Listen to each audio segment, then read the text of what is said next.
बिस्मिल्लाहिर्रहमानिर्रहीम। दराज पे कई न्यू सेलर्स स्टोर बनाने के बाद, प्रोडक्ट लिस्टिंग के बाद और इवन ऑर्डर्स आने के बाद भी डिसअपॉइंट होना स्टार्ट हो जाते हैं और एज ए रिज़ल्ट वो अपनी ई कॉमर्स की जर्नी को स्टार्ट करने से पहले ही ख़त्म कर लेते हैं। इसमें जहाँ पर कई रीज़न्स हैं, वहाँ पर एक बड़ी रीज़न दराज का commission, fees and taxes structure है। आज की वीडियो में हम दराज के कमीशन स्ट्रक्चर और फीसेस एंड अदर टैक्सेस पर डिटेल से बात करेंगे। अगर आप न्यू सेलर हैं या दराज पे बिजनेस करने का सोच रहे हैं तो ये वीडियो आपके लिए इंतहाई अहम है। तो चैनल पे नए हैं तो चैनल को सब्सक्राइब कर लीजिए, वीडियो को लाइक कीजिए और हमें सपोर्ट कीजिए। तो बिना इंतज़ार किए सबसे पहले बात करते हैं दराज के कमीशन की। दराज अपने सेलर्स से हर कैटेगरी पे एक कमीशन चार्ज कर रहा होता है, यानी कि कोई भी जो प्रोडक्ट है जब आप दराज के प्लेटफॉर्म से सेल करेंगे तो दराज उस पर आपसे एक कमीशन लेगा। यानी कि अगर आप 100 रुपीज़ की कोई प्रोडक्ट सेल कर रहे हैं तो दराज उस पर 0.5% से लेकर 20% तक, यानी कि 100 रुपीज़ के प्रोडक्ट पे 5 पैसे से लेकर 20 रुपये तक उस पर कमीशन चार्ज करता है। ये कमीशन कैटेगरी वाइज होता है, यानी कि किसी कैटेगरी में दराज 5% ले रहा है, किसी में 0.5% ले रहा है, किसी में 10% ले रहा है, किसी में 8% ले रहा है, किसी में 17, 18 और 20% तक चार्ज कर रहा होता है।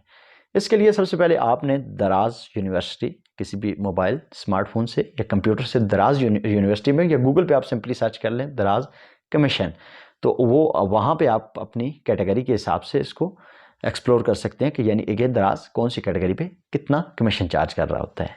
इसके अलावा जो दराज के दीगर टैक्सेस हैं उनके बारे में समझना आपके लिए इंतहाई ज़रूरी है जबकि आप दराज पर बिजनेस करने का सोच रहे होते हैं, क्योंकि अक्सर होता यूँ ही है कि दराज पे की तरफ जब अभी कोई न्यू सेलर जाता है, दराज पे बिजनेस करने का सोचता है, तो वो प्रोडक्ट सोर्सिंग प्राइस यानी कि किस प्राइस पे वो मार्केट से प्रोडक्ट परचेज कर रहा है, दराज का कमीशन और दराज सेल प्राइस यानी कि दराज पे किस रेट पर वो प्रोडक्ट सेल हो रही है। इन तीन चीज़ों को सामने रखते हुए वो अपना प्रॉफिट प्रिडिक्ट करता है या कैलकुलेट करता है।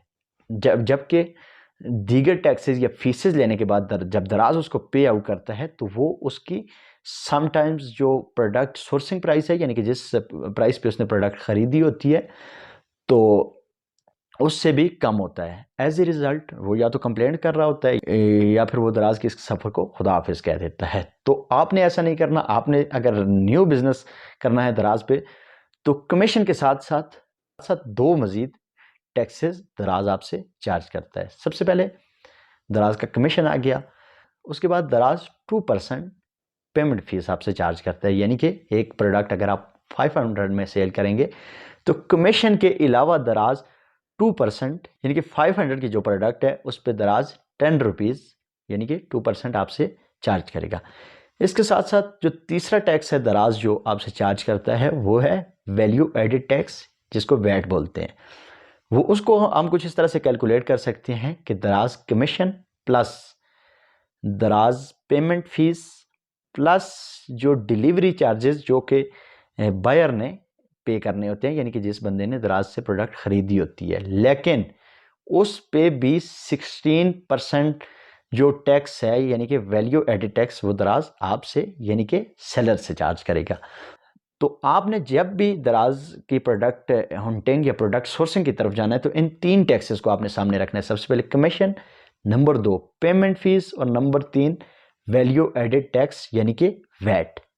वैट को कुछ हम इस तरह से कैलकुलेट कर लेंगे। लेट्स सपोज एक 500 की प्रोडक्ट आप दराज पे सेल कर रहे हैं, उसमें 10% दराज आपसे कमीशन चार्ज कर रहा होता है, जो कि कैटेगरी वाइज अलग अलग होता है, लेकिन 10% हम सपोज कर लेते हैं, जो कि हो गया 50 रुपीज़ प्लस 120 उस पर डिलीवरी चार्जेस भी हमेशा प्रोडक्ट के वेट और प्रोडक्ट की डायमेंशंस के हिसाब से दराज चार्ज करता है, लेकिन हम सपोज कर लेते हैं कि 120 उस पर डिलीवरी चार्जेस हैं प्लस 2% पेमेंट फीस। इन तीनों को हम ऐड करेंगे, दराज commission plus delivery charges plus payment fees, और इन तीनों को अगर हम प्लस करेंगे मल्टीप्लाई बाय 16%, यानी कि 50 rupees commission plus 120 delivery charges plus 10 rupees दराज पेमेंट फीस मल्टीप्लाई बाय 16, यानी कि ये 180 अगर मल्टीप्लाई बाय 16 करें तो ये 28 पॉइंट समथिंग ये जो है वो वैट आपसे दराज एज ए वैट यानी कि वैल्यू एडेड टैक्स आपसे चार्ज करेगा। तो जब भी आपने प्रोडक्ट हंटिंग या प्रोडक्ट लिस्टिंग की तरफ जाना है तो आपने ये माइंड में रखना है कि दराज आपसे number 1 commission, number 2 payment fees और नंबर 3 वैट चार्ज करेगा। इससे आपका ये होगा कि जब आप अपना प्रॉफिट प्रिडिक्ट करेंगे तो तकरीबन आप एक्चुअल प्रॉफिट आपका सेम वही होगा, या फिर उसमें कुछ थोड़ी बहुत चेंजेस हो सकती हैं, लेकिन तो ज़्यादा आपको मायूसी नहीं होगी। इसके अलावा दराज की डिफरेंट पेनल्टीज़ होती हैं, लेकिन वो जब आप कोई रॉन्ग आइटम बेचते हैं या कोई आप डिफेक्टिव आइटम जब आप अपने कस्टमर को बेचते हैं तो उस पर डिफरेंट पेनल्टीज़ होती हैं। उस पर भी इंशाल्लाह एक वीडियो बनाएंगे। लेकिन ये चीज़ जो बेसिक चीज़ें हैं ये आपने माइंड में रख के दराज बिजनेस की तरफ जाना है, या दराज पे स्टोर बनाने की तरफ जाना है, ताकि आपको कोई परेशानी ना हो। अगर वीडियो पसंद आए तो वीडियो को लाइक कीजिएगा, चैनल पर नए हैं तो चैनल को ज़रूर सब्सक्राइब कर लीजिए और हमारे साथ रहिए। Thanks for watching. अल्लाह हाफिज़।